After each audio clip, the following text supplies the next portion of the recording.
Live. I'm Rex. Joel. This is Joel. What's up?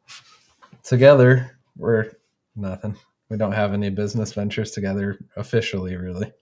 But anyway, I run a design company called Stoked Design Co. Let's see, back there, see? Get stoked. Stoke your brand. Yeah.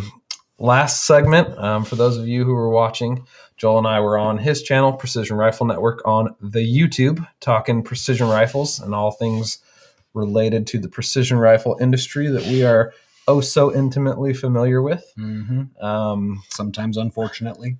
No. Yes. Unfortunately, I had some match woes, big woes this last weekend. I was talking politics, but whatever. And yeah, that. So Joe Biden, the guy sucks, just barely. Let's just be clear. Said pretty much that we need to be able to own F-15s and nuclear weapons. Did you see all that stuff going on? He's deranged. Okay, the guy's like mental. no joke. In a speech, he said, citizens don't need guns like to fight the government. We can beat them because we have F-15s and nukes. He said that in a speech. I mean, not those. Pretty much those exact words, but like I worded that wrong. But like, literally said, you don't need guns to take on the government because we have F-15s and nukes. So basically, like, we need to have access to F-15s and nukes. The guy, no, but you can't take anything the guy says. That's probably too political for. It probably is for the tubes. For the tubes. You Let's tubes. go on the chat. Nick Okay, Brown. Let's see. Nick Brown's here. Cool. What's up, buddy? I want to be able to trust Restream enough to know that I'm getting all of the comments. Because it's so nice just to be able to have one thing right here with all of the comments. Yeah. Versus having to have 4 pages up over here. But for today, since I'm not totally sure, I got to bring up all the things.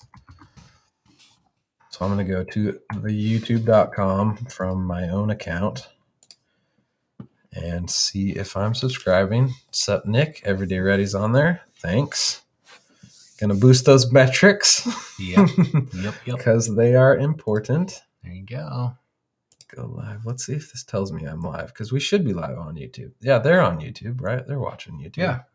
See the little YouTube symbol next to me and so Nick? This says live already, but then this little thing popped up. I don't want that. How do I just tell on my YouTube? Just my channel? There we go. Yeah. Okay, so there's you. No volume. That'll get some. Okay, so in my kid's bedroom, we have these like little cameras because I just noticed like when I have YouTube pulled up and then the volume, you get that feedback loop. Yeah. We've got these 2 cameras in his bedroom, and he's 3, and currently he thinks it's like the most fun thing in the world to like pull up the app on my phone and like talk into the microphone and then like immediately hear his voice come back. Oh yeah. He thinks it's like so fun. But like every time we do that, it gets that infinite. That's awesome. Infinite loop. That infinite loop. Yeah. Yeah. So my story on my something creative with my son today. Yeah. Yeah. So I've started doing some leather working, and what I want to do is make stuff that I think would benefit my community, which is precision rifle people, also like the Everyday Ready community, which is more along the lines of, hey, Jared, is more along the lines of preparedness, survival, everyday skills like lock picking and, urban, common sense skills, all those kinds of stuff, gray man stuff. Mm-hmm. Anyway, all that being said, I started doing leather working as kind of a hobby and just to make some things. I've made like a couple of wallets now and stuff like that. I like the things you've been making. Yeah, thanks. Yeah. So typical Instagram. Yeah, typical Instagram photo. So here's one of the things that I made, just a really minimal wallet. I don't know if you can see it. Yeah, you can see it pretty good. It's just a little fold in half card minimalist wallet, right? But you have to cut everything out. You have to prepare the edges. You have to dye it. You have to buff it. You have to sew it all together. I don't know. I'm just kind of digging it. Like it's something completely different that I haven't done. Anyway, long story short, I go to Tandy Leather in St. Louis today because Tandy has a ton of, it's like a main leatherworking company. They have tons of leatherworking supplies and all that kind of stuff. I go over there today. I pick up a couple of things, and my son goes, because he knows I love patches. He goes, "Dad, why don't you make leather patches?" I was like, "Huh, that's a pretty legit idea. Like for a product that could be sold, is I could prepare the patches. I could make them round. I could make whatever, and then I've got another guy who owns a nice laser system that I can put the logo. We just burn it right in to the leather and just make leather patches with like our logo on them and stuff like that, and sell them. So Velcro backed leather patches, I think that's going to come along sometime really soon, because I would have to literally hand make every single one of them, but I'm up for it. I think it would be kind of a fun thing. Yeah. Be neat, be unique, because they're leather, and most patches these days are either sewn with thread or PVC. I've seen I some, do like PVC, it's got that really clean look, but at the same time, like, I'm a huge leather fan. Yeah. Like this, my what would you call that? I have like this mouse pad, mouse keyboard pad thing. So it's from Grove Made. I mean, this is kind of a creative thing, but it's from Grove Made. And originally, like, I bought their like synthetic one because I don't know, I just wanted to try it out. And I liked it, but I was like, I just want leather. So I bought the leather one, and it's like this long rectangle thing. And it's just like so soft. And oh man, I love it. Super nice. I love it. Yeah, I really dig like leatherworking stuff. And then for Precision Rifle Network, I think I'm going to make data book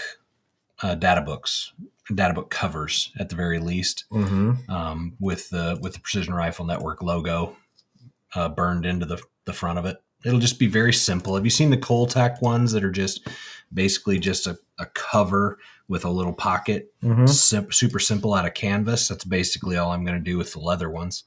Something that even a low skilled version like myself can do. I just started. I mean, I'm not trying to overly be modest. I'm just saying the truth that I just started. Yeah. So anyway, I think it should be kind of fun. Jared's here. Sam, what's up, dude? Lens over a year of dirt and dust and water spots on the lens. How carefully should I be cleaning it? Ooh. So here's my process, and then more carefully than you would clean your rifle scope, right? Here's my process, and then Rex can say whatever he wants to say. So I will take one of those little air blower things, and I'll blow everything off of it that I possibly can. And then I'll take some sort of a cleaning solution, and I'll drop it a few drops right in the center of the lens. And I'll take one of those clean microfiber cloths, and I'll start in the center, and I'll circle out. I go to the outside edge, kind of pushing everything out to the outside edges. And then if there's still gunk that the microfiber doesn't clean up, then I'll get maybe like a Q-tip or something to kind of work around that edge and clean up the rest of the stuff. And then I'll blow it off again with the little blower thing. What do you do? Yeah, so for lenses, I haven't really got them super dirty yet. Pretty much all of my filters that I've been getting from Polar Pro all come with a really nice microfiber cloth. And if I get things a little bit dirty, I kind of just carefully do that. But yeah, certainly I think blowing everything out that you can before you start doing anything on your lenses. And then I think most modern lenses today are probably maybe not waterproof, but pretty well water resistant. So I've always, like, when I clean my glasses, I always find that if I use a little bit of kind of water first to kind of get that first layer off, it makes me feel better that I'm not just like scratching dirt all over my lenses. So yeah, I probably use just a little bit of water, kind of get it on there, and make sure that that's kind of getting the large amounts of dirt and stuff off of there. Yeah. That'd be kind of what that would be how I would start it. But yeah, I try to not get my stuff too dirty, at least at this point. But I mean, I think with camera lenses, you want to be about as careful as you can be. I've got some Schmidt and Bender kits for my rifle scopes that have this little lens pen thing in it. Have you seen those? Let me see if I can find one real quick. I think I've got somewhere one of these bins. Yeah, there we go. So I don't even know if you can buy these, but this one is from a Schmidt and Bender. It won't pick it up because Probably of not. our faces, Get too but close it's to right it. here. Anyway, it's a little case from Schmidt and Bender. It's like a glass cleaning case for rifle scopes, but it comes with this cool thing. So it's branded by Lens Pen. So I would assume you can just like Google Lens Pen. Yeah. But it's pretty cool.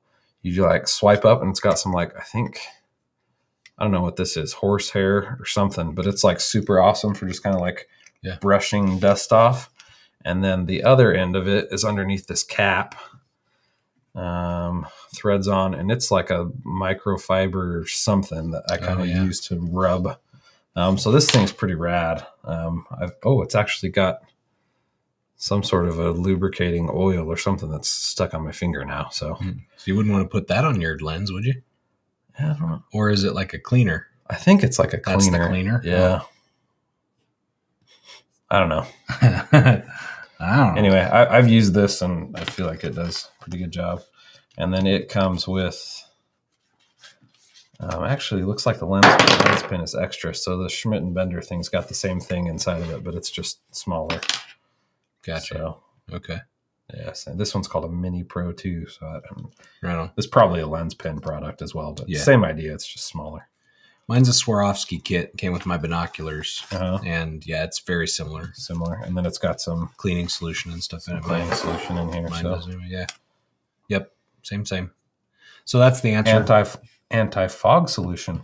Oh, nice. Ooh, dude, in Missouri, that's like a real thing. Never had to deal with that before. Like being in Wyoming and Utah, it's just like dry.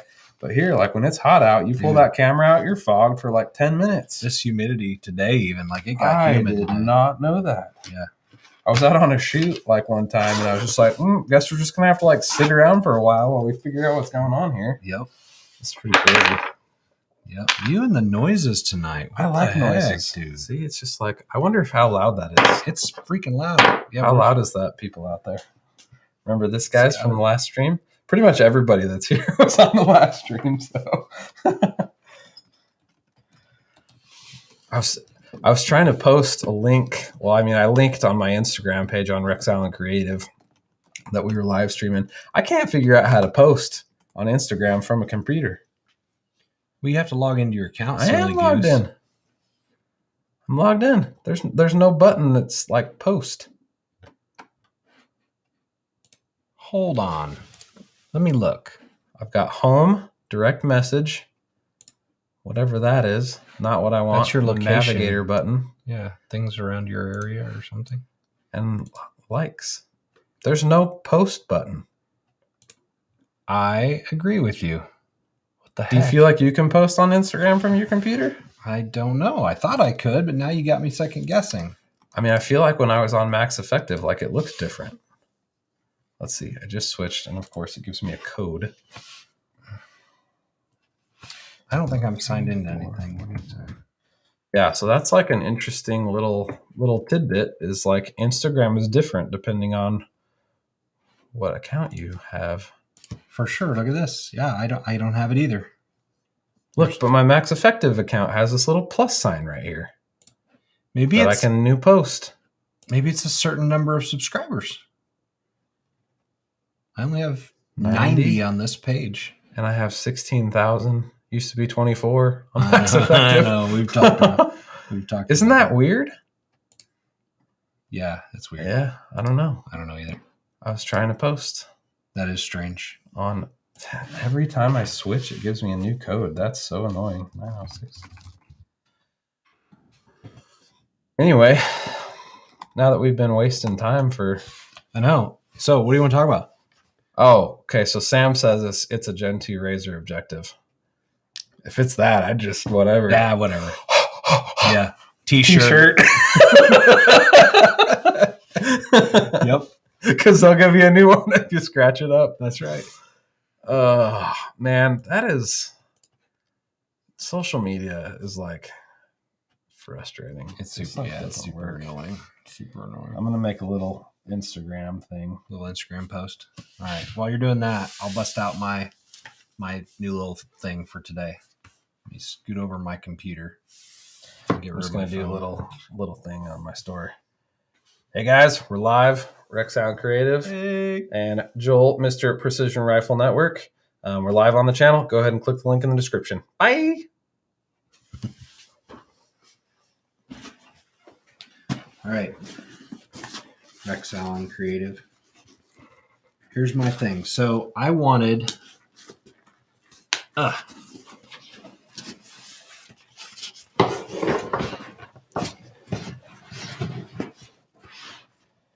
Okay, Okay. listening again. That's a cool bag. I like it. I dig A it. non-camera camera bag. It's a Is that what we're going to talk here? Yeah. Well, it's from 511 Tactical, so I like that color too. I do too. It doesn't just scream I have a gun. Yep. You know. Or I have a camera. Or I have a camera. It's kind of in between, Mhm. right? Looks just like a normal backpack. It's just a sling bag, so it's just got the one strap Okay. on it, but I'm okay with that. It actually is made for concealed carry. It's got a Is spot. it kind of structured? Not really. Not really. Yeah, you'd have to protect something a little more. If you Yeah. dropped something, you might break a thing for cameraing. Yeah. But so my small camera case that I had was like this little kind of clamshell case. Mhm. You'd put a body and a lens in there, and that's Mhm. all you could fit. Like, But not together. But- like you had to have them separate. no, you could have it them together, Yeah. but it just had a little handle on it, and you just carried it around like a purse or something. Yeah. And I couldn't get any other lenses, any other Mhm. batteries, any other Yeah. things along with it. It was either that or I had to go up to a big camera case, that had all the pockets and all the things. And I didn't want that. I wanted like a run and gun kind of a setup, right? And so this was my answer. I saw this at the 511 store today when we were in St. Louis, and I snagged it. So it does have a concealed carry pouch back here. So you could put a firearm in Mhm. there Yeah. if you wanted to. That's not why I bought it, but you could if you wanted to. But the main pocket is just this, and it just kind of opens up almost like a briefcase, right? And so I've got wireless go Mm-hmm. and zoom recorder, and then I've got extra lens. This is the G Master 1.4 G Master 24 millimeter prime. I like that lens. And then I've got the Rode Video Mic Pro in there. And then I've got the A7C in there. Oh, that little guy? Yeah, that little guy. Don't worry about that little guy. Don't worry about that little guy. Yeah. So, and then of course I bought have you seen the Rokinon cinema lenses? I have, at yeah. all?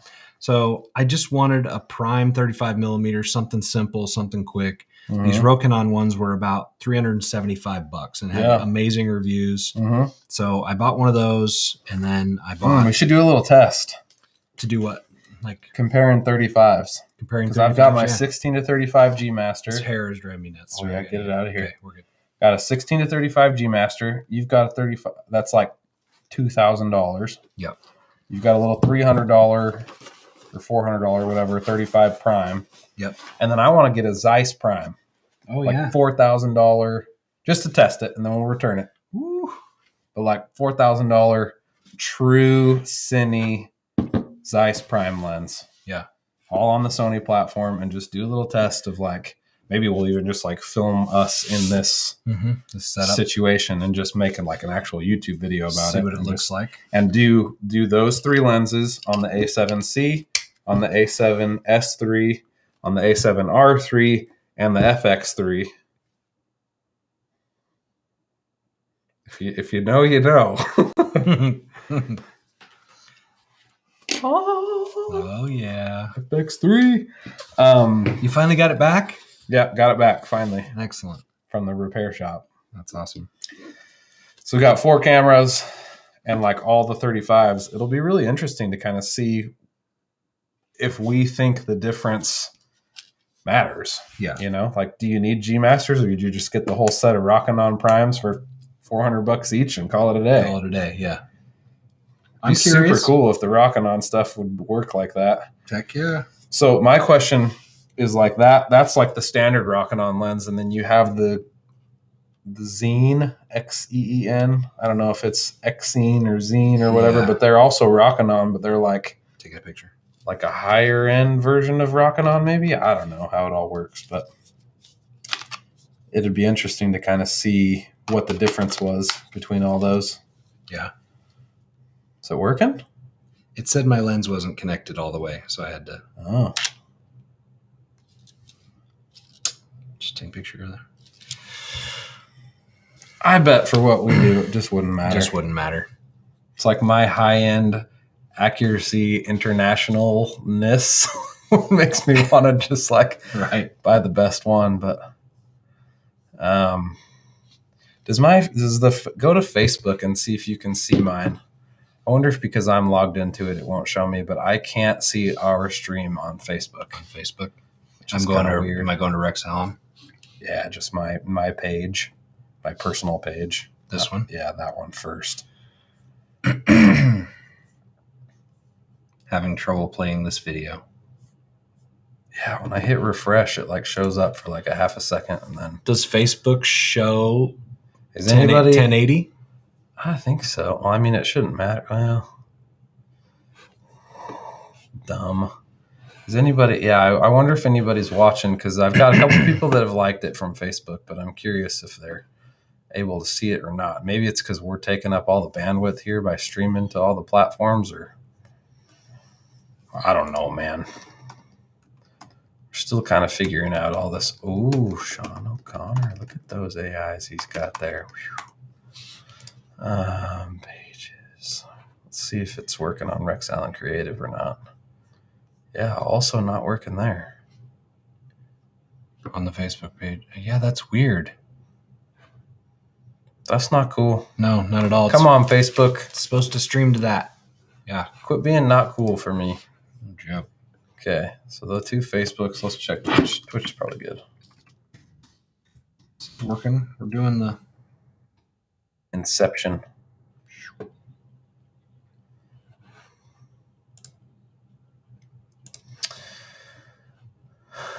Yeah, live on Twitch. Twitch seems to be working, so it's just man, Facebook's kind of been the bane like the whole time. It's like Facebook doesn't want to work. As always. Hate that. I wonder if I can come here and just turn.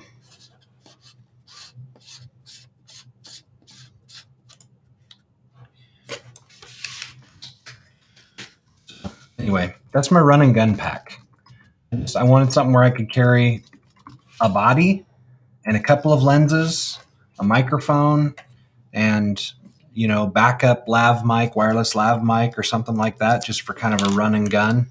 I just want to have something on me in order to just do really quick stuff. I think it's the ticket, not too small, obviously not too huge. It doesn't scream, I have something valuable in here. It just seems like a man purse or something. So, yeah, and like I dig it. One of the cool things about that situation, I feel like, is it's like camera people, like my little camera bag, which used to sit right there like earlier today. I feel like here it is. So like this is kind of my version of. It's a little smaller than what you've got going on, but like this is a bag that's like made by Peak Design, and it's like an actual camera bag, right? So it's like structured. It's got some padding. The inside of it like actually is padded. Nice. I can barely, if I have my 85 prime over here, I can have like my 24 prime on here or my 16 to 35. But like it's like body plus lens and one extra lens, and like that's it. That's it. Yeah. Which is nice because it's like really small, and like you said, this one's also just a sling bag. Yep. I like it. But if you're a camera person, pretty much every camera person knows about Peak Design. So it's like if you're a guy that wants to steal cameras, you're going to go after my bag versus your bag. Right. Versus, I guess, if you're a guy that knows about guns and 511, they're going to go after your bag too. Yeah, the tactical guys might recognize that. I don't know. Maybe if you're a bag snatcher, you just snatch whatever bag you can find. Yeah. Well, look, that one says online for Facebook. Yeah, it does now. It didn't before. Is it on, actually? On Rex Allen Creative? Yeah, so I just did it again, and like it started for a second, and then it said we're having trouble playing this video. So On Rex Allen Creative. yeah.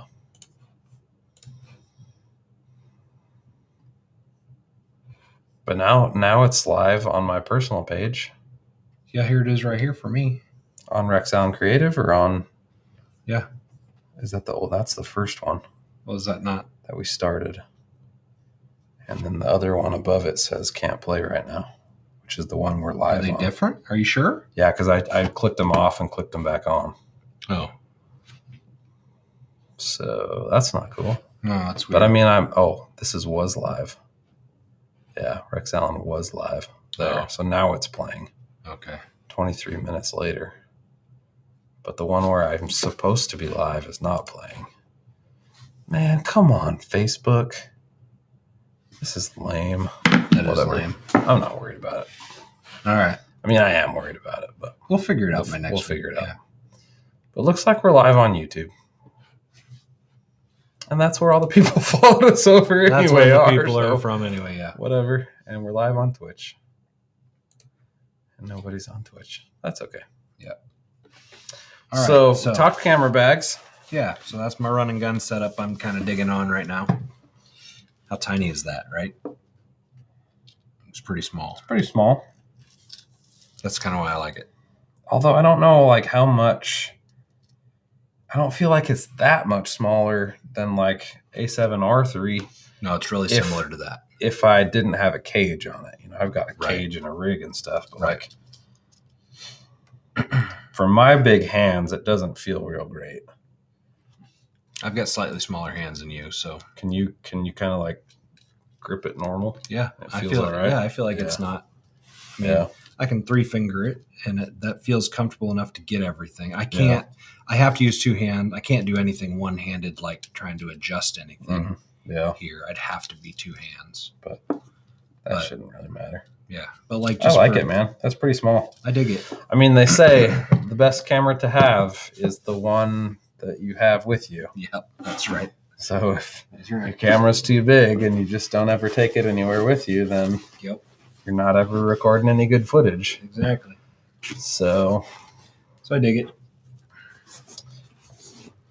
Maybe I'll get some foam, a foam piece that kind of is cut out in here to like as dividers. So I have little compartments. Mm-hmm. I'll just sit it in there. That'll add some of the structure. So one of the things I know you can get, I'm trying to think of where mine would be.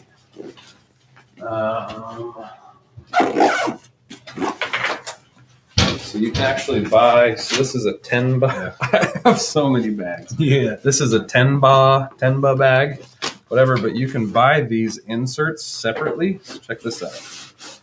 You could buy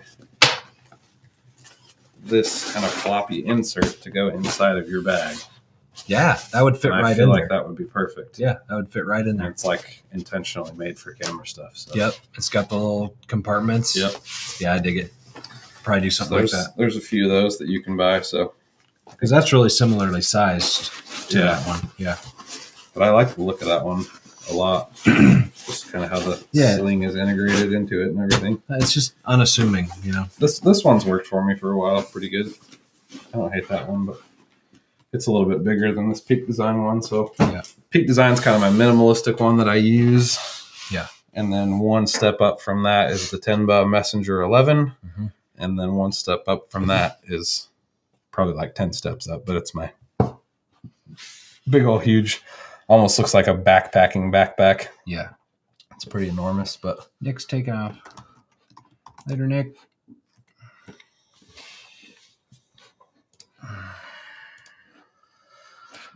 He's 6 hours ahead of us. So it's 5 o'clock in the morning? 5 in the morning there. But he started streaming with us like 3 hours ago. Yeah. Well, he was probably on shift. Okay. He does shift work.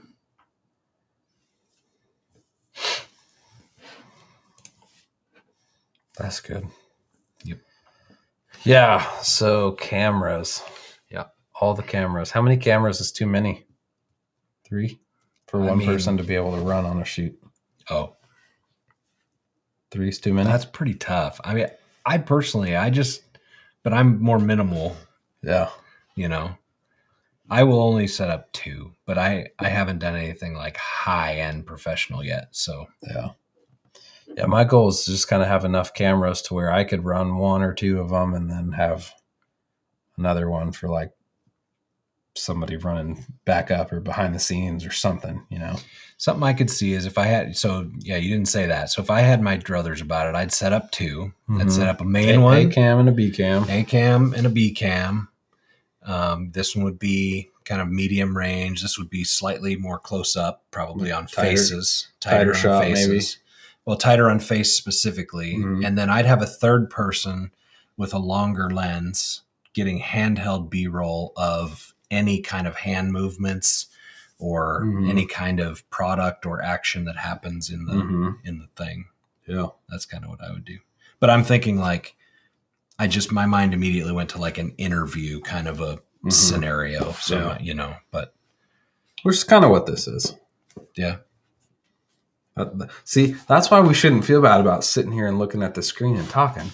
Right. Because that's how interviews do it. Yeah. They always like look just a slightly little bit off camera. Yep. We should probably be a little less off than that is. That's too far off. Yeah. We should be like just off the edge. Like right there. Yeah. But whatever. We do what we want. Do what we want. Whatever. This is your studio. You can do what you want. Yeah. Yeah. So I don't know that I really have an agenda. I kind of liked having the agenda because it gave you something that, you know, we specifically were trying to talk about and stuff. I think it certainly helps when you've got a little more interaction going on because people tell us stuff to talk about, you know? Yeah. So that helps. But yeah, all the camera stuff. Mm-hmm.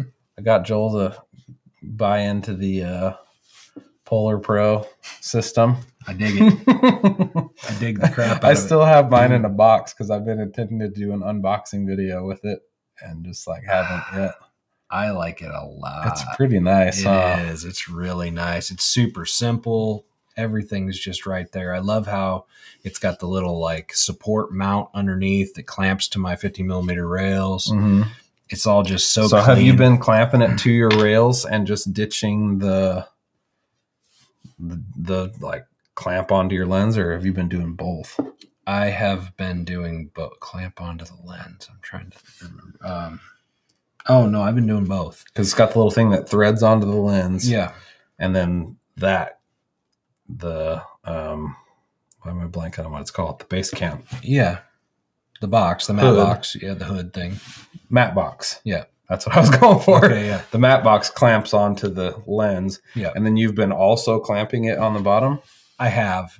But at the same just for like extra rigidity? Well, I started doing it because I was playing with the long lens on there, and I was like, oh, this gives it support, and then I just kind of left it. But obviously, what I ran into was like the first time I tried to go up and zoom. Yeah, I was like, why is this not moving? I was like, why my zoom broke, idiot, because you've got it clamped down. Yeah, so I just keep those little thumb screws loose on the sides. It's still a lot. It still gives that support. Yeah, for the lens, and then all the lines good enough to where it'll go in and out just fine. Yeah, because there's enough adjustment in my riser that I bought to go from the rails to the camera, that in between mount, whatever you want to call that, riser mount is what I'm calling it. I got one of those that's adjustable. Okay, so you can adjust up and down and right and left. Okay, so you can fine tune it, and then that little thumb screw thing on the front of the matte box. That can go up and down. That can go up and down as well. Yeah. It's really nice. Cool. Yeah. Yeah, I dig it. I really like it. I love how you can just slide those filters in and out. Yeah. You've got the circular polarizer underneath there already. Does it bug you like not knowing? So say we were both running like A cam and B cam and you wanted to get your exposures exactly the same. Does it bug you like not having a positive detent that like this is 2 stops versus this is 3 stops? Just kind of having to guess your exposure? Kinda, but then you can also just look at your f-stop number and your ISO number and all that kind of stuff on the back and just make sure those are exactly where you want them. Yeah. You know, so. But then like, say we had, you're never going to do this, but say you had 2 cameras exactly side by side and you wanted them both to have the same exposure. To match. You could match all the numbers, but then you just kind of have infinite adjustment on the circular polarizer to make it darker and lighter. This is true. Maybe I should mark it. Maybe I should put some marks on there with a marker or something. Like basically where the lowest starts and you know. Yeah, so I mean SLR camera, mirrorless cameras, like they have that metering number too, where it like tells you that you're plus or minus however many stops on your exposure. Yeah. So in theory, you could just kind of tune those polarizers until that number. Yeah, that's good. Your meter number was the same, and then that would probably get you close enough. Yeah, that's the point. Because I mean, you can always adjust it up and down in post too. So. Yeah, for sure. I like all the gear. I feel like we've talked about this before, but there's way more gear in camera stuff than there is in gun stuff. Oh yeah, by far. Jeez, dude, by far. Yeah, you could go nuts on it. Could you could go nuts? Well, you did. I'm not quite there yet. You're there, dude. Joel walks in. Guess what? I just bought another prime lens and the bag and the run and gun bag. Yeah. Next on the list is a good microphone. I need a. Which one are you gonna get? I need a. If I can find this one, I'll probably go with this one. I just 5 or the 3. There's a 4 as well, isn't there? I don't know what the 4 is. NTG I know the ones I hear people talk about is the NTG 5 and the NTG 3. I think you want the 5. They say the 5 is the best for like on location shooting. Yeah. I'll probably go this route then. I think if it was like a dedicated studio mic, like for doing voiceovers and stuff, I think I hear the 3 is like a little bit better for that. It's got some better low end response or blah, blah, blah, something. So this is XLR. Yep. How do you go? What do you go into then? So I've got it going into an audio interface. Okay. So over there, I think it's called the ID14. Yeah. Out of the microphone, cable, blah, blah, blah. And then it goes into my audio interface and that processes it. I can't remember what it's called. Something inside the audio interface kind of like that one's it's a middle of the range audio interface. It was like $400. Okay. And it kind of like processes the signal and gives you, a good audio interface gives you better, higher quality sound. Yeah. Versus like a cheap one might not be as good. Yeah. And then that goes into the computer. So what would you think about going from an XLR just to an adapter then that would eventually just go straight into the 3.5 millimeter input jack on my camera? Would that sound like crap? I don't know how that works. I know that there are cables that do XLR just to a normal mic jack. Yeah. Cool thing about the FX3 is that it comes with this top handle, which is kind of nice. Thanks, Jared. Jared says the audio sounds great. Yeah, cool. And this is the Rode NTG 5. Yeah. Got it for Christmas. Well, part of it for Christmas. I like it a lot. How much are those? $500, $600? Yeah. Actually, I didn't get that for Christmas. I bought that. You can use that as an audio interface too. FX6. Yeah. Zoom. Yeah. Zoom FX6. But those are like grand. F6. Aren't those like $1,000? That's like $800. That's $1,000. Might as well be $1,000. Might as well be $1,000. Yeah. I'll give it to you for $1,000. You want it? No. So this is a Zoom F6. It's like a studio field recorder. So it's got 6. So it's got 6 XLR ports. It's like a 2-channel. It's like they call it like a 2-channel float or something. So it can record really low and really high. So one of the things you run into with a lot of audio is it's like 16-bit something. I'm going to get all this stuff wrong because I don't really know, but it's like 16-bit. So like you kind of set it in your low range or your high range. So say we're out shooting and we've got it set to pick up our voices. When you go kaboom, it goes whoom, and it peaks your audio and it clips it. So it doesn't pick up anything after that clip. Okay. Whereas this with the float, we can talk and shoot and it'll record all of it. And then you can bring that gunshot sound down lower so it doesn't get too loud when people re-listen to it, but it'll sound like a gunshot. Yeah, that's kind of cool. That's kind of one of the cool things about this thing is you can essentially turn it on and not have to worry about it. Because, if you didn't have this and you just had the normal thing where it's either low or high, you kind of have to monitor it to make sure that you're recording in the right range of sound. Yeah. Cool. I dig it. So it seems cool. I haven't used it yet, but the goal is to need to use it. That's one of the scary things about being like a one-man filmmaker, is it's like all of a sudden you're responsible for all of the stuff on a shoot. So doing product stuff in the studio, which is kind of what I've been focusing on more, is stuff that I can accomplish here. It's a lot easier because you can do multiple takes on your own time. Yep.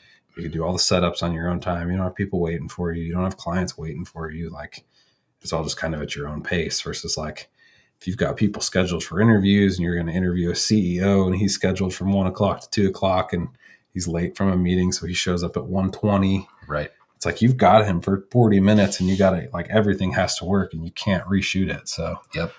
That's kind of one of the things you worry about doing live stuff. So yep. Having an audio interface thing that you can just set it and forget it and not have to worry about it seems pretty appealing. Yeah, that's true. Yeah, that's true. But yeah, this thing is a top handle that goes on top of the FX3 and it's got two XLR ports.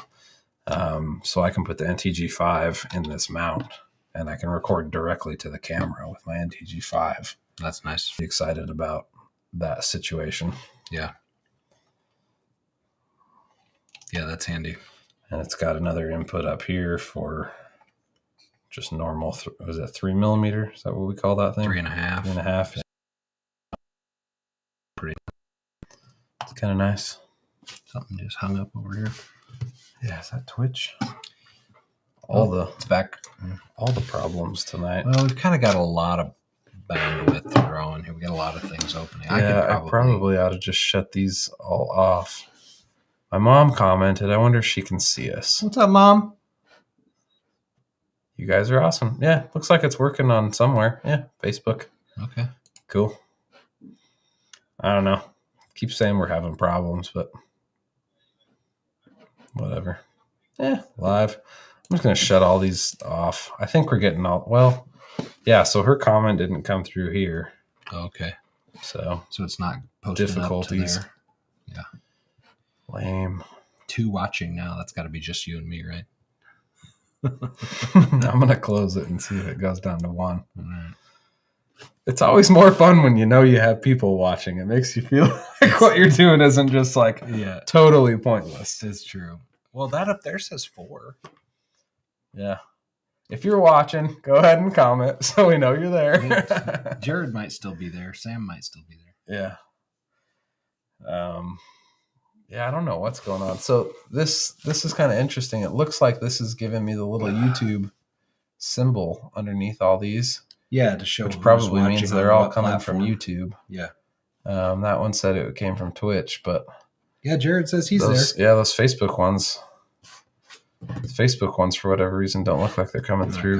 Whatever. I mean, it's not the end of the world. So it might be a setting or something now that we upgraded to that. Yeah, I mean, when I went in, I clicked over somewhere. And it like had the. Yeah. See, it's still not giving me 1080p. Yeah, we got to go in and figure that out. It's supposed to, isn't? I mean, we just paid for it. That's what we said. Yeah, is it supposed to upgrade to that? So maybe it just hasn't like all gone through yet or something. Although, we were able to take the Restream logo off there, which was an indicator of that. What's under the graphics tab there on the right? Is that just the overlays and stuff like that? Yeah. Oh, okay.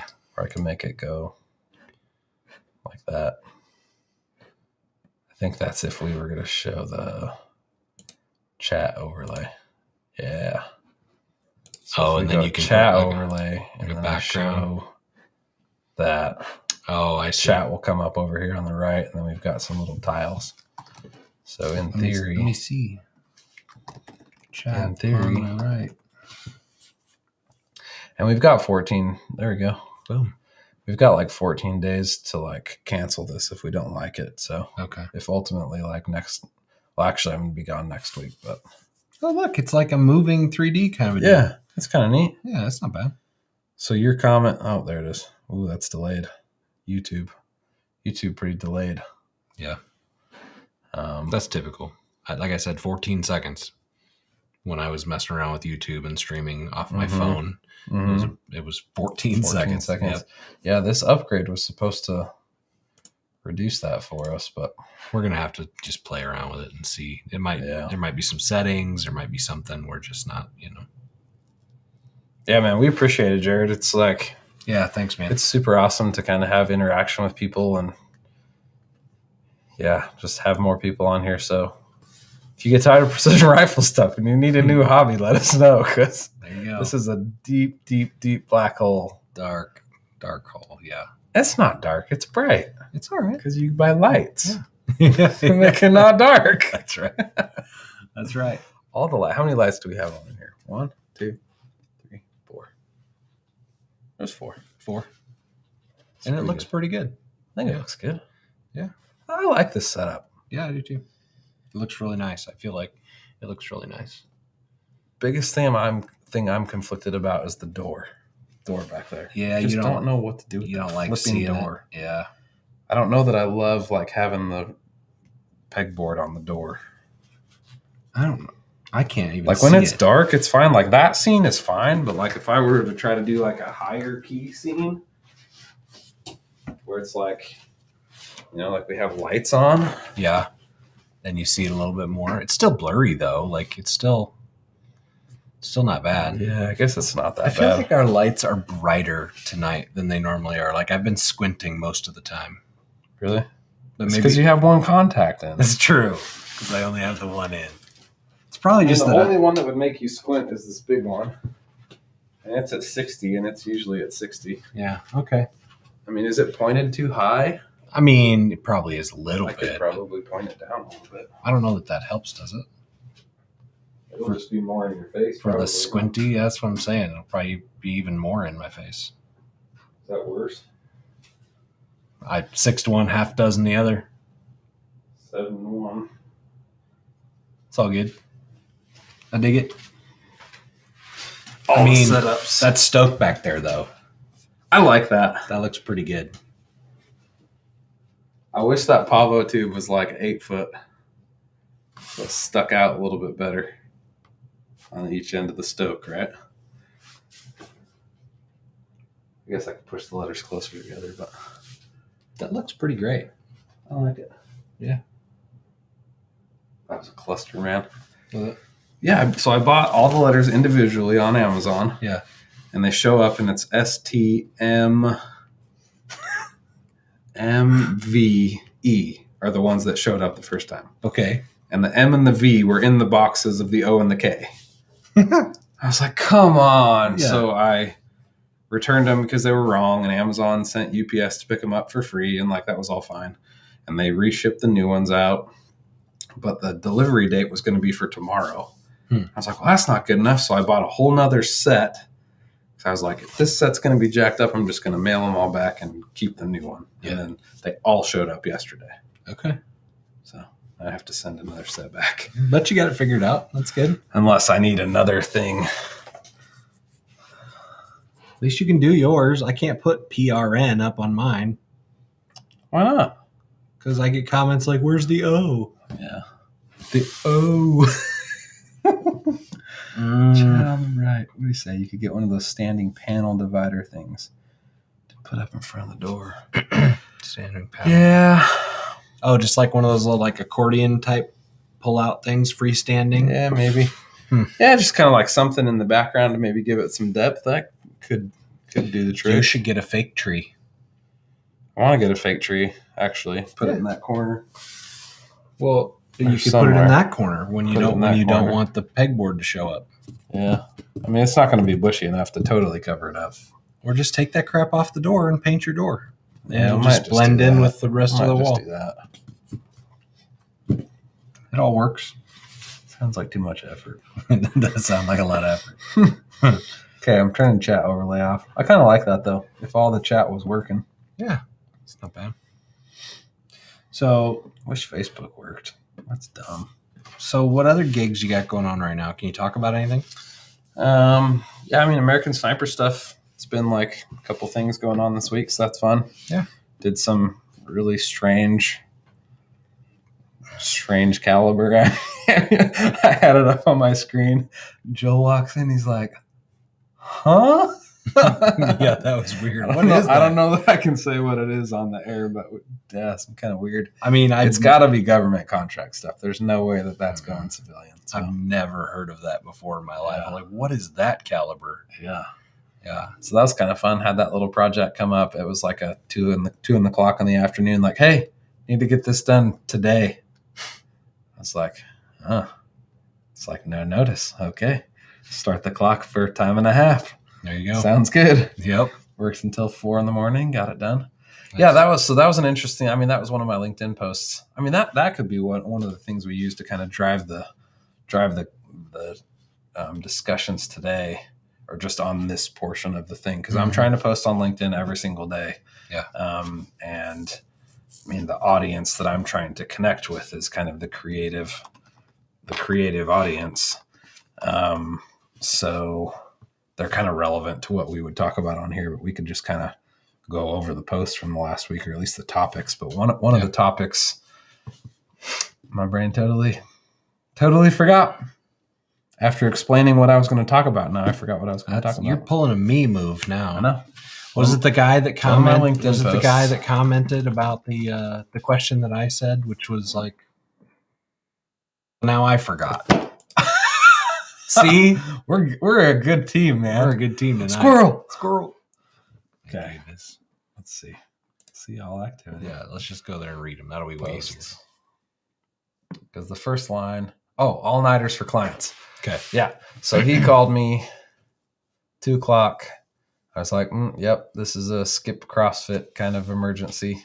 Worked until 4 a.m. So my post on LinkedIn was talking about like protecting yourself and your mental health versus being reliable and like being the guy that your clients know that they can call when they're in a pinch and they need to get something done. Okay. Right. So like, what's that balance of like being the guy that will drop everything and get work done for your client versus being like, nope, this is my personal time. I'll start working on it at 9 a.m. tomorrow.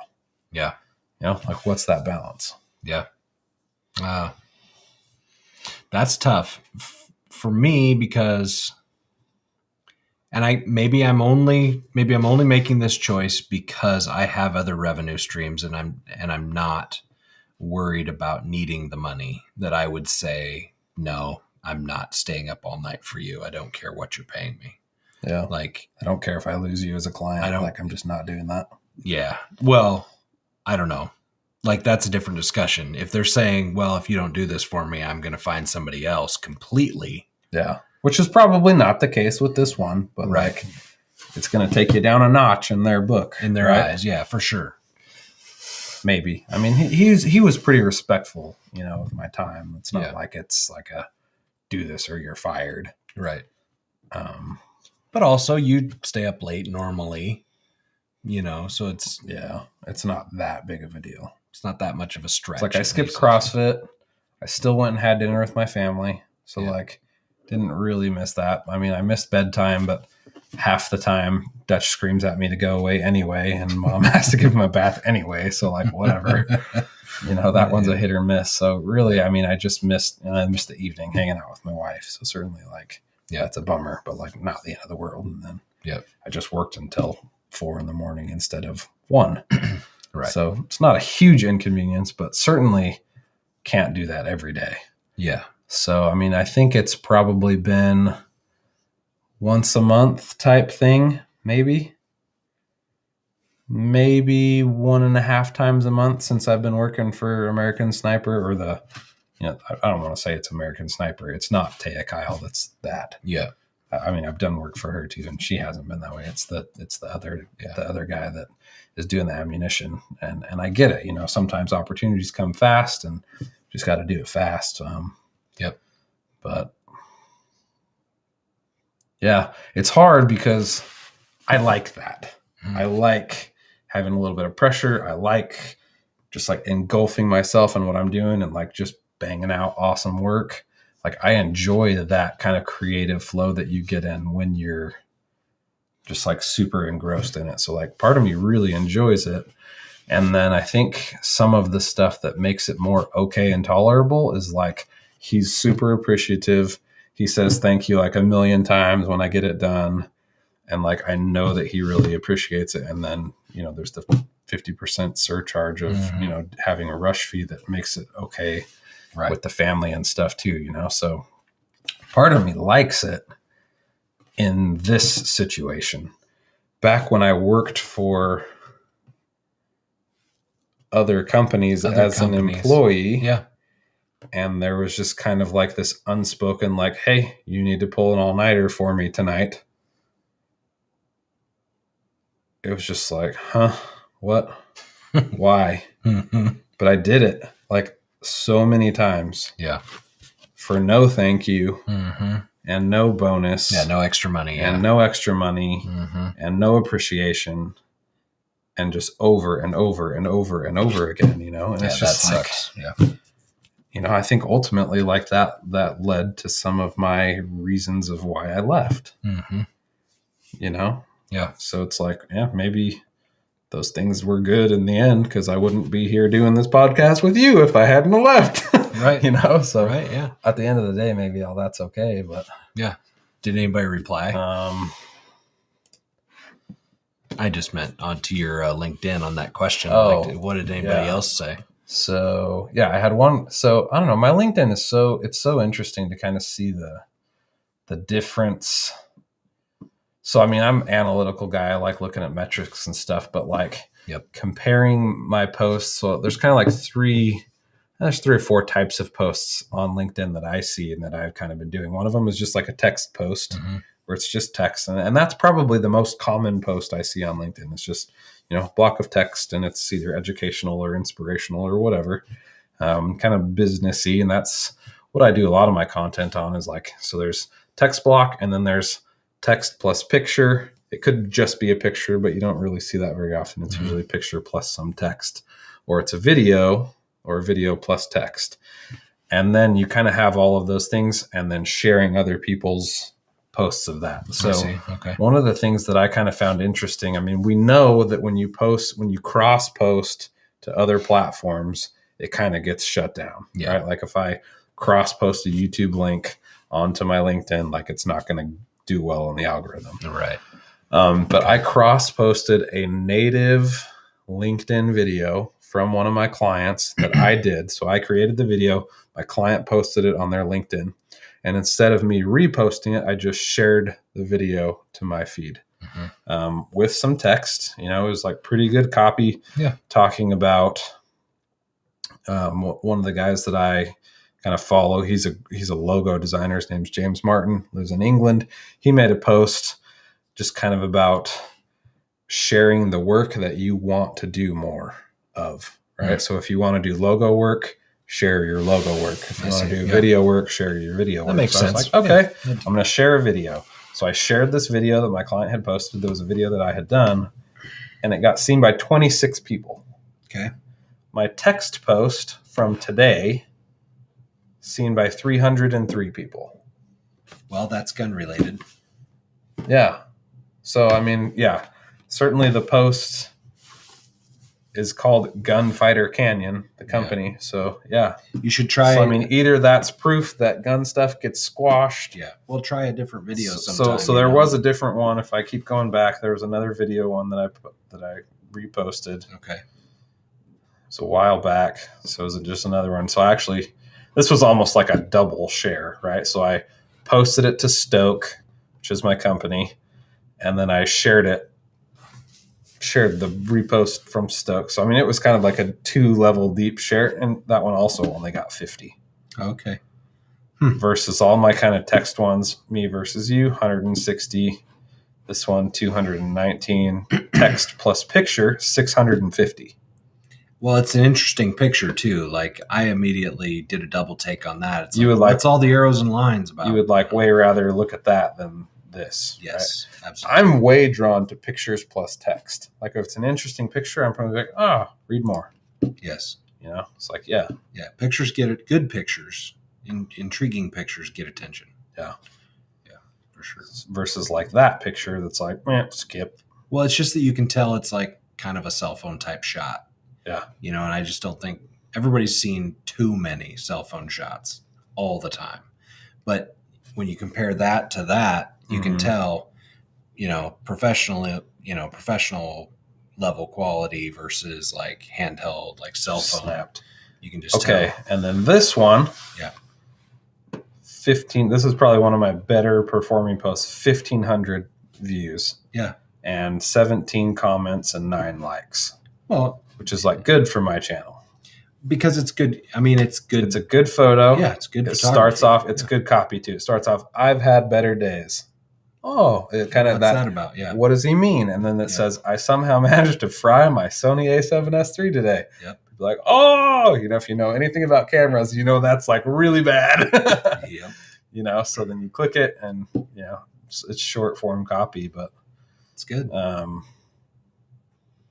So I mean, one of the things that's in my queue of things to talk about is just like looking back at what you've been doing, kind of analyze what you've been doing, and then try to recreate the things that are working and not focus on the things that aren't working. Right. So I realized that reposting of gun video, which is hard because it's like, that's what I do a lot of. Right. But like reposting that didn't do real great. So I was probably going to wait a while and natively post that same video with maybe a little bit different copy, but like natively post it and see if that does any better.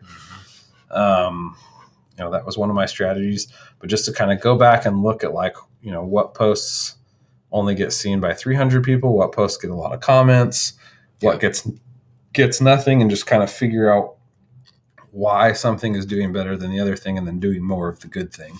Yeah. I mean, you recently had not a post, but a video on my LinkedIn. Not on your LinkedIn because you don't have one. I killed it because you said you didn't want to do it. Good, thank you. Okay, go ahead. Joel doesn't want to do free marketing. I just don't want another thing. Like I don't want. I was going to do it all. The things. I was going to do it all for him, and he didn't even want me to do it. Now, you didn't say that. Just kill it. Anyway, Fine. Go ahead. I won't help you grow your brand. I had a post or something. I won't help you grow your brand. Fine. But you had a video on Everyday Ready. So you you have a YouTube channel, Precision Rifle Network. Yep. You've had it for how long? 4.5 years. 4.5 years. It's got 30,000 subscribers. Yeah. Pretty good following. When we live stream on there, we get 75 people versus the 3 that we have now. Not that we don't appreciate you. We do. But we definitely have like a more bang for our buck over there. He started a new YouTube channel called Everyday Ready. Did a logo for it. Kind of built a pretty cool brand. Awesome logo. And started off pretty good because you had 10 videos like ready to launch all at the same time. Pretty strategic about how you launched it. Yep. But, kind of slow incremental growth. And then all of a sudden, boom, something happened. Yep. And it went gangbusters. One video just took off. I have no idea why that video. I have no idea what it was that was going on the YouTubes that day that tripped the algorithm. But it's like sometimes videos go viral and sometimes very similar videos don't, right? So like that video 2 weeks in now is 65,000 views on it. For a tiny channel, like that's a ton of views. Yeah. Right. It got me past my 1,000 subscriber mark. Didn't you say when you posted that video, you got like 800 new subscribers or something like that? I'm now sitting at 1,200 and plus. 1,200. I thought you were at 2,000. So I started at 850. I'm now at like 2,250. Yeah. So you're up 1,000. Yeah. More than a little more than 1,000. Yeah. Subscribers just from that video alone, and it almost got me all of my watch time hours. So basically, that one video has got me almost monetized. Now, but the thing is like, so that was. It was a list. We know on YouTube that lists videos do well. 5 best cameras, It's because Americans like lists. Yeah, seriously, I guess, whatever it is. You don't know the 5 reasons why Americans like lists? It's that kind of thing, right? So it was that kind of a video, and it's got 65,000 views on it, yada, yada. The very next week, less than 7 days, I post another lists video, almost identical, almost. Like similar thumbnail. Very similar title. All the things, trying to replicate it, right? Mm-hmm. That one only got 400 views on it. So I just don't understand that difference in the algorithm. Like why some things get picked up and shared and promoted and some don't. Yeah. I do not understand it. I Some don't either. people say that you can figure it out. There's clearly things. I mean, there's clearly channels that every single video they post gets millions of views. But it's because they've grown to a point where they've got millions of subscribers. But I don't know I that think. that's necessarily the case. So let's just take the firearm blog, for Mhm. example, right? Now, clearly it's a gun channel, and gun channels get demonetized and discriminated against. But the firearm blog has over 1 million subscribers. They will have some videos that go viral and get millions of views, and then they'll have some videos that only get 20,000 views, 50,000 views, which is nothing for a channel of that size. Yeah. But then you take some channels that have 1 million subscribers and everything they post goes viral. Every single one. Yeah. So I think that, I mean, in my mind, that plays into like how much of a community they've built, right? Like how much they're connecting and how much do they have a community versus just subscribers, right? Because there's channels that I subscribe to that I wouldn't necessarily say are like a part of like my community, you know? Right. Okay, so we've got somebody new on the YouTube watching. What's up, Stefan? Yeah, so the question is it Stefan or Stefan? Because I've heard both. Well, he says it's pronounced. Oh, okay. Right. Fine. So let us know. Is it Stefan? Option 1 is Stefan. Stefan is option 2. Let us know. Okay. Because we'd like to call you by your correct name. Yeah. Nobody loves getting their name mispronounced. We get that a lot on your channel because you got a lot of weird username people on there. It's like, I'm not even going to try. You have some international folks that watch your channel. Yeah. And if it's not Russian, I don't know how to say it. So. Yeah.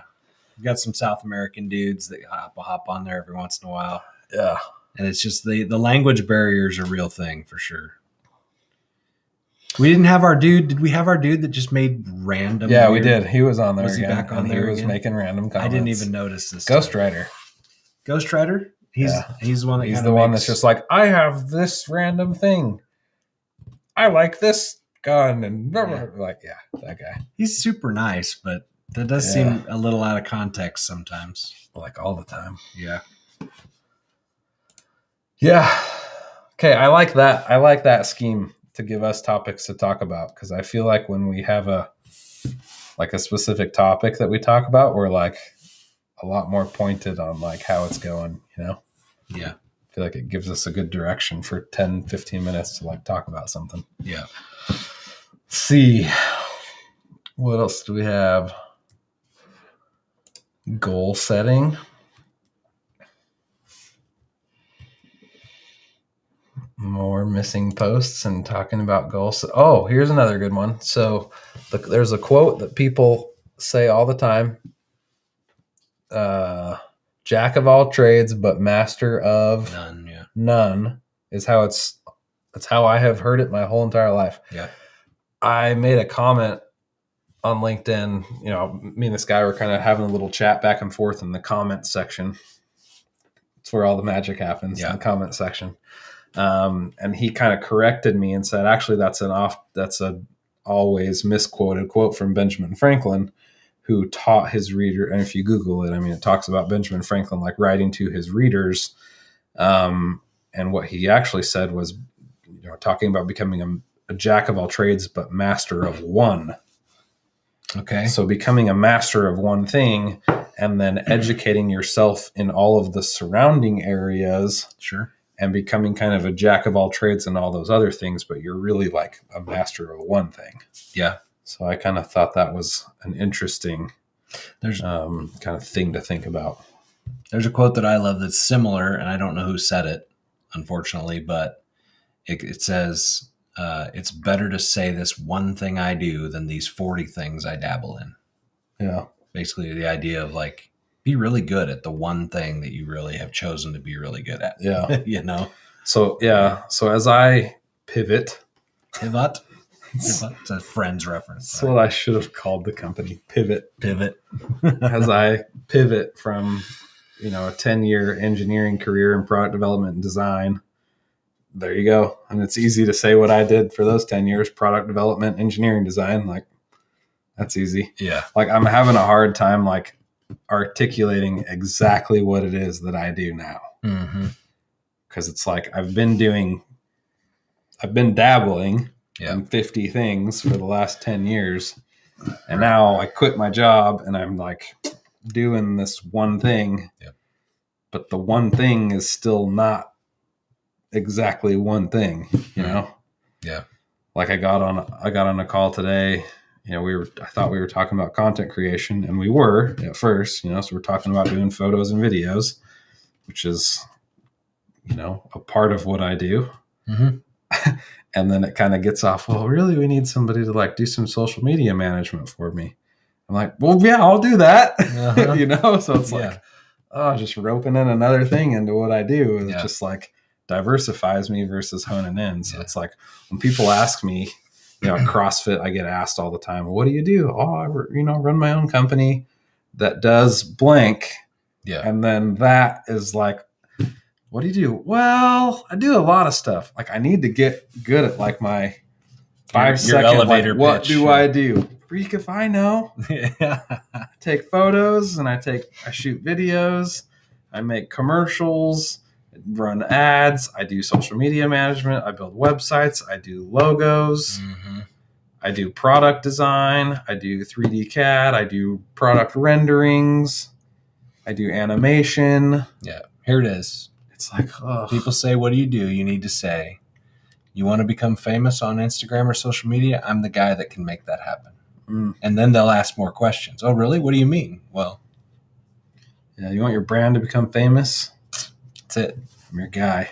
So I kind of honed it down on LinkedIn to kind of my one-liner. That's certainly a route to go, right? Yeah. Let's see if I can get to my Stoked. LinkedIn is like, I'm still just like not good at navigating. See, this is why I didn't LinkedIn. want it. Stupid LinkedIn. Pound sand with your LinkedIn crap. And me. There we go. Company Stoked. Okay, where's the one-liner? We help fuel brands with creative content and design. Simple. Yep. It's like what I do, right? Yeah. And then like all of those things that I mentioned fit in within that, right? So, yeah. It's like not descriptive though. Like it doesn't really concretely tell somebody what I do. But I don't just do filmmaking, or I don't just do photography. Yeah.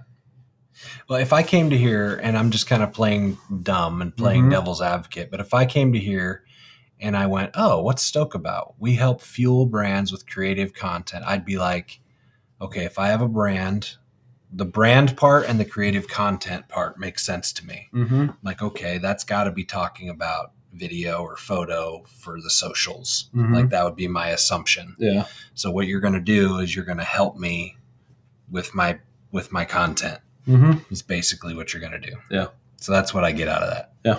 And I think the only thing that's missing there is like branding also.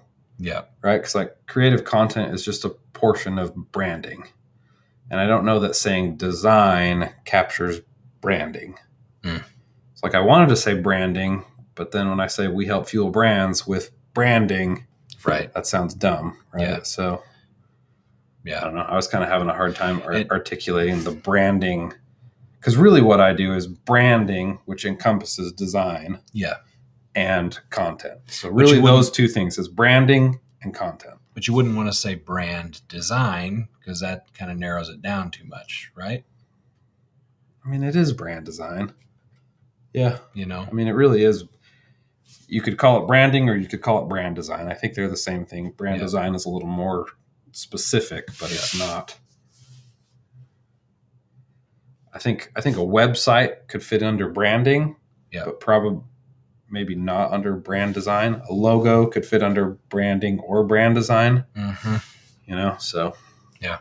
I don't know. It's tricky. I mean, you've got a pretty good idea of what I do, and I think that articulates it okay. Yeah. But I don't know that it's like compelling. I don't read the one line and be like, sweet, I need to get a hold of this guy. Yeah. But it might for somebody. Is there a one line that accomplishes that's what that? I'm saying. Like, I don't even know. Yeah. But also that could just be because I know you and I know what, I know what you do and what it is and whatever. Yeah. So I'm coming at it from like, well, I already know what Rex does. So it's not like new to me, And certainly a LinkedIn page isn't like, for a company, is not generally looked at as like a super valuable asset of your company, Generally, like your website, which I don't even have one for this company yet, is kind of like the thing you want to drive people to, So it's like, I'm not that worried about my LinkedIn page necessarily, but I am worried about having a one-liner that like is compelling and drives people to want to engage. Here's what we need to do. We need to do a video review. You need to have me go, yeah, Rex Stoked Design Co. made a logo for my YouTube channel and my whatever. Mm-hmm. I love it. It looks amazing. I launched my channel. We grew this fast. I had a video go viral for my tiny channel. Mm-hmm. I think the brand and the design of the logo and everything, like that kind of that real, that real kind of, Yeah, we could do that. Cool. Yeah, we could do that. I think we should. That'd be way cool. Not in my studio that says Stoke back there. Let's not do that. Yeah, go outside somewhere or set it up somewhere else. Yeah, exactly. Yeah. But I mean, I think that's the kind of thing, that would get people. It's like those real stories. Mm-hmm. You look at like even a web page and you're like, who are these people? I have no idea who these people are. But if you have a real person on there saying, yeah, I worked with Rex of Stoked Design Co. He made a logo for me, and it's just one little piece of what you do, But yeah, he made a logo for me, and I think it's really gonna, it's not just a logo. Like it's like it kind of helped me think strategically about my brand. Yeah, my whole brand, and I think it really is going to help me going forward. To concrete my idea of my brand or whatever, and all that kind of stuff. Like, that's what we should do. I like it. Oh, look, I got a Twitch notification that Rex Allen Creative is live. That's cool. It was an hour and 20 minutes ago. The first time we went live. I don't think Twitch has broken. Yeah, hour and 17 minutes going, so. Still going good, yeah. Oh, that's cool. It like shows you where they're all at. Oh, nice. So 2 on YouTube, 1 on Twitch. I didn't realize that. But Facebook's broken still. Stefan is probably on Twitch then. No, it says YouTube. Jared and I are on YouTube. I think he left because we asked him, was it Stefan or Stefan? Yeah, he didn't answer. So. Yeah, probably gone. Ooh. There's this Brian Foss guy. He sent me an email about the game, his game, Range's hot game. Yeah. Couple copies to check out. Cool. Reading these on Steam. I have Steam on my. Yeah, I've got it on my PC. Yeah, cool. You want that? Yeah. Here, I'll just forward this to you. Yeah, I'm down to try that. Connect it and make it personal. Yep. Which one, Rex Allen Creative? They all get to me. They're all linked to the same account. So. Okay. Yeah, man. Winter Bear Studio, Westminster, Colorado. Huh.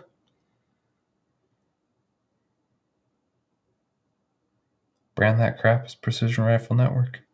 There you go. Make a little sub app for it. There you go. Tell him put Precision Rifle Network in the game, and I'll.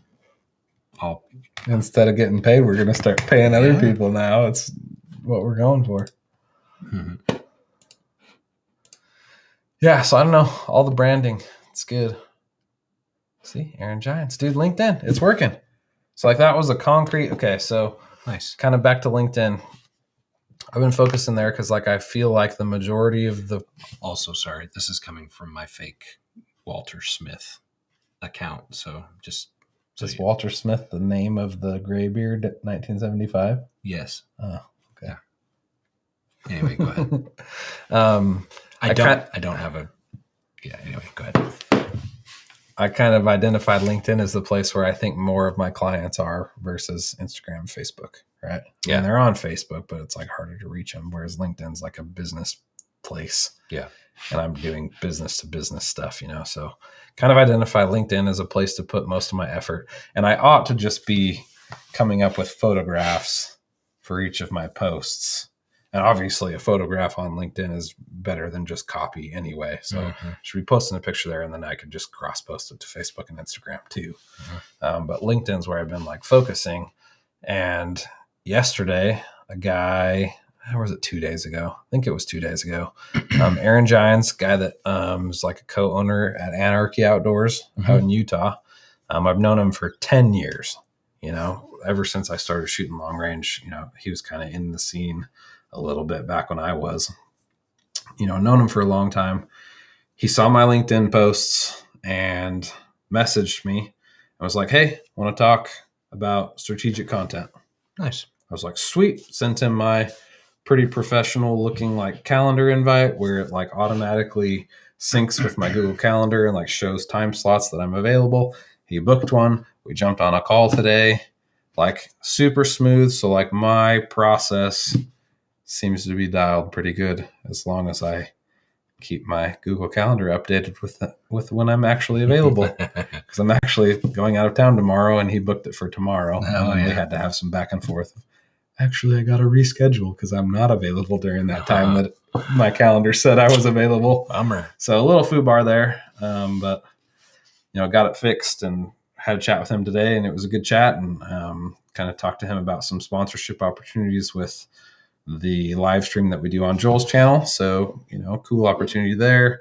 Might sponsor Precision Rifle Network completely.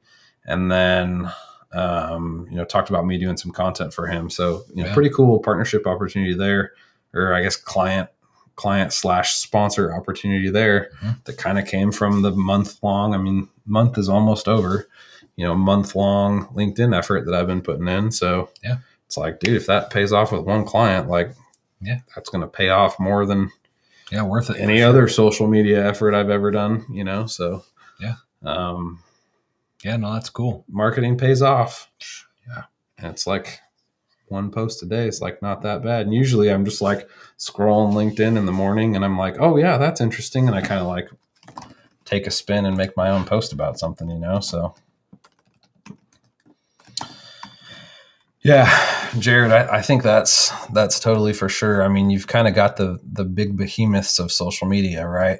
You got Facebook that owns Facebook and Instagram. And then you've got Twitter.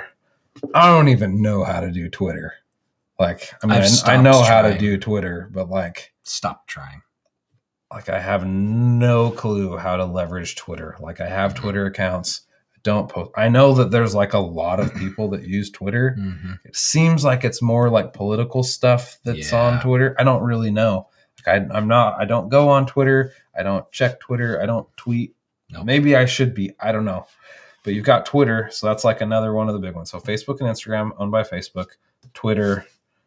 And then you've got Google that owns YouTube. Which is less of a social platform, but kind of a social platform. And then you have Microsoft that owns LinkedIn. So you've got Facebook, Google, and Microsoft are like the big three tech behemoths that have social platforms. So it's like Microsoft, like it's in their best interest to get people, content creators on LinkedIn, to get people on LinkedIn interacting on the platform and to really leverage that platform. So I think it's pretty valuable. I think, Twitter's garbage. I think LinkedIn's pretty valuable. Certainly I'm not only on there to try to get clients and sell. I genuinely enjoy, that's why we live stream. Like I genuinely enjoy connecting with people and helping people learn with me as I learn, and helping people who are, maybe a few steps behind me or a lot of steps behind me kind of progress and learn as they go, and kind of share some of the lessons that I've learned. So I really enjoy doing social media just, from the genuine aspect of sharing my journey and kind of doing all of those things in public. So, yeah. Have you ever heard of If This Then That? IFTT? Yeah. I tried it once on my Instagram, and I linked Twitter to Instagram so that every Instagram post automatically posted to Twitter. Okay. And I left it for probably 6 months. And maybe less, maybe a little less than that. And it was actually working and stuff? Yeah, it worked fine. It posted everything to Twitter that I posted on Instagram, but it didn't get me, and maybe 1 or 2 extra followers on Twitter. So I was like, what is the point of this? Like, I just don't understand. I think to like grow on Twitter, you have to be like natively on Twitter and like retweeting things. People, yeah. Or say something completely outrageous. I don't know. Yeah, I have no idea how Twitter works. When I lived in Utah, it like didn't matter at all because like locally, like Twitter just like wasn't even a thing. And probably here in Missouri, it's not a thing either. I feel like it's more of like a coast thing. Probably right. But I don't know. I don't know either. I don't know anybody that tweets. Twitter eats. Tweedly deedly dee. Twiddly dee. So I can't. It's just a weird. Anyway. Yeah, it's weird. For sure. So, yeah, I feel like my LinkedIn feed is going to be like a gold mine for stuff to talk about. So that'll be good. Sweet. Kind of moving forward. Yeah, I dig it. Part of my problem, again, is just like too many irons in the fire, man. It's like I've got my personal brand, Rex Allen Creative, that speaks to creatives that I'm trying to grow and trying to like connect with people, creatives, and help them. I've got Stoked. That's like my source of income that I like have to grow. Otherwise I won't eat and won't be able to pay my mortgage. So I'm trying to grow that. Yep. I've got Max Effective. That's just been like a sleeping giant for forever. Right. That like, I feel like if I maybe put some effort into that, I could start selling AIs like gangbusters and cans. Design my own cans. I have all of the skills and all of the technology and all of the vendors to do that. Yep. Just need $60,000 investment to buy a welder, and I can be off to the races making cans. Gosh, there's so much opportunity in that. Yeah, I just feel like I have so many things going on or that could be going on that I just, like, I don't know, I kind of get paralysis sometimes of just like, I don't even know what to start on. Because, what's up, Nick? Welcome back. Nick, wide awake now. Thought I'd drop back in. Yeah, it's because we're so engaging and entertaining that he just he got sucked back in. That's right. The question is like, we've got a few guys that are like really loyal to the channel, and it's super cool to like connect and continue to connect with these guys. But it's like, for me, it's like, how do I get more of that? How do we get more people that can kind of feel that we really do want to connect with other people and kind of grow a community? Yeah, that's hard. Yeah, that community that's the question mark. Especially when everything is so disconnected now, right? Like your friends are on here. You know what I mean? That's one thing I love about our friendship is like, we text a little bit, but like most of what we do is like hanging out together. Yeah, we get together, we do things. Like that's what I miss that, that's the part of community that doesn't exist as much anymore. Like everything is in virtual reality, basically. It's like you have all these friends that you don't even talk to on the phone. You just text them. You don't know who these people are. You don't talk about real stuff. You know what I mean? You don't do life together. Like that's the difference, right? You want to build community with somebody. Like, we both are, religious. We go to church, those sorts of things. Like there's people from church or my church life or whatever.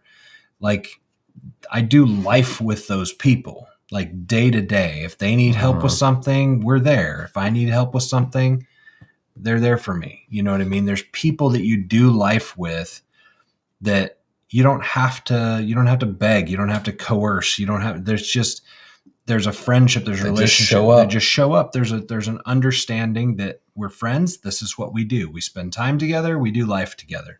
You're hurting today. You're having trouble in your marriage. You're whatever. Like, we can talk about it. That's the community that's missing in some of these, online things. Mm-hmm. And that's kind of like, that's one of the things that I had hoped really to do with Patreon, right? Was to have a smaller group that supported me specifically, that would become like a tighter knit group. I fail at not giving enough to my Patreon supporters, which is why I chose to do the training videos on Patreon exclusively, because I owe it to those people, to give them more than what everybody else gets, And I don't know, I just kind of had hoped that would be more like kind of that private group of people that you just bounce all your ideas off of. They share more. Nick's on there. He's one of those, and Nick always. Nick doesn't support me on Patreon. Just kidding. I don't care. Anyway, I promise I don't care. Yeah. So he's one of those guys that just always there with a comment, So I mean, help me understand kind of how Patreon works. Do you think you could have are most of those people on Facebook? Do you think from Patreon? Yeah, probably. Do you think having like a private, or not a private, but like a locked Facebook group that people could only get into if they're on your Patreon? Do you think that would help kind of build that community? Because like full-time filmmaker, a story there, but I subscribed to Full-Time Filmmaker 6 months ago. Yeah. And I've only made it through a handful of the videos just because I'm like so much busy, content, and there's so much there. And I feel like they're the type of videos that I have to do them, like sit down, watch them, take notes, soak it all in. Yeah. So like, I don't actually watch as many of the videos as I should, but they have a Facebook community that's like really active. And I spend way more time in this stupid Facebook community. Yep. So it's like, for me, like, I think Facebook is just a platform that you go to more often than Patreon. Like, I feel like I haven't opened Patreon like ever, unless I'm like trying to do something for my Patreon. Yeah. Which I don't do because I don't have any patrons, Patreons. Are they called patrons or Patreons? Patrons is technical, I think. Yeah, that's good English. Patreon supporters didn't think you gave enough, they wouldn't continue with the monthly subscription. I suppose that's true, Nick. I think you're also a very easygoing supporter. Like, you're pleased with almost whatever I do. And I'm he donated some brewskis to us. Yeah, absolutely. Right? On the last feed. But I'm just saying, I feel like Nick is an exception, not the rule. I wonder, are Patreons supporting you because they think they're getting something extra from being on Patreon, or do they just want to support you and they appreciate what you're doing? Because me supporting you, it's not because I want to get the extra perks of Patreon. It's because I value what you do for the community and I want to support that. And and I think it's different because we're buddies, but if I was an outsider supporting you, it wouldn't be because I want the extra Patreon perks. It's just because I want to support your mission and the channel. Yep. Well, so I know there's a number of different, because people have messaged me why they're leaving. They're like, I'm leaving Patreon. Here's why. At least they're nice enough to say. Some people just bail and don't say anything. Yeah. Or they sign up for 1 month so that they can get the patch. I send them a patch, a little swag pack when they sign, and then they cancel after that. You know what I mean? So it's like they signed up at the $5 level so they could get their patch, and then they're gone, which I understand that as well. And I'll take it because I just made $2.50 off of you, that I can reorder my patches later on or whatever. But there's some people I think that are like that. They're like, oh, I'll support you. I think your videos are great. Thanks for doing that. I'll give you $5 a month, for that. And then there's other people who I've had message me. They're like, hey, your Patreon, different tier levels say this, and you're definitely not living up to that. So I just can't continue to give you $1 a month. It's just You too know, much. It's just too much to give $1 a month. You know what I mean? And How would they so- know you're not living up to what the higher tiers Well- are if they're only in the dollar amount? Right, but they can read what the different tiers Yeah. are, and they can see what I do Yeah. in theory on there. You know what I mean? And so it's anyway. All the things, man. Stuff and things. It is. But I want to do more for those guys. I try to give them all the videos. You guys Yeah. talking about them. It's you too. I'm on there. Yeah. I try to post up all my videos to them early. Mm-hmm. You know, that's kind of the main perk, is that they get to see all my videos before everybody else does. Now, sometimes I'm just boneheaded and I forget to post them up there. Yeah. I do forget quite often. It's like, and I kick myself every single time that Maybe I do that's it. why I'm starting to forget stuff too. I'm rubbing off on you, Osmosis. Yeah.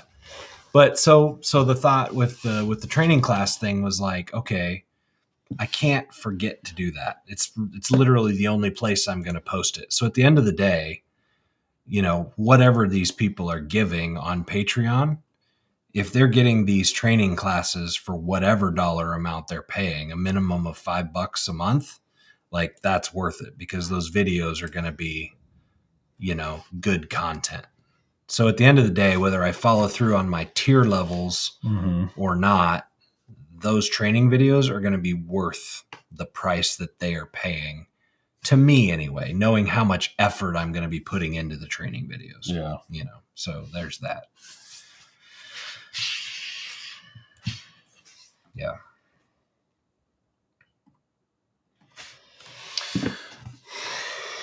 Whew. My monster's wearing off, Rex. Yeah, I'm kind of getting tired. I'm getting tired. Nick's wide awake now, though, after being up and working Keep all going night. for Nick. Just kidding. We love you, man, but it's late. I have to drive to Illinois tomorrow. Oof. Illinois. It's an icky place to be. That's basically like communist Russia, which you would fare just fine because you speak Russian. But they don't speak Russian in Illinois. They might. Are they pretty common in Chicago? Dude, even when I was a cop and had a badge on my hip, I would not take a gun into that state, because those cops do not care. They will hook you up and put you in jail and then ask questions later. Like, even cops are scared of the cops in Illinois.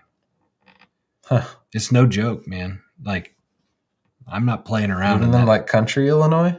I feel like when I go into Illinois, and I was just in Chicago a couple weeks ago, when we cross over into the border, like, I feel anxious. Huh. I get more scared in that state. Like, I feel like whatever I do is going to get me landed in jail or something. Interesting. Yeah.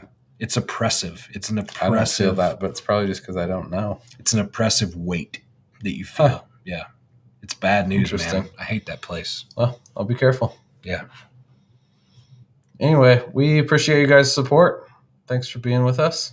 Yeah, look at Jared. Don't speed over there. Their troopers are crazy. See? Mm-hmm. That's what I'm saying. Yeah, we'll be careful. All right, Nick. Too much coffee. I hear you.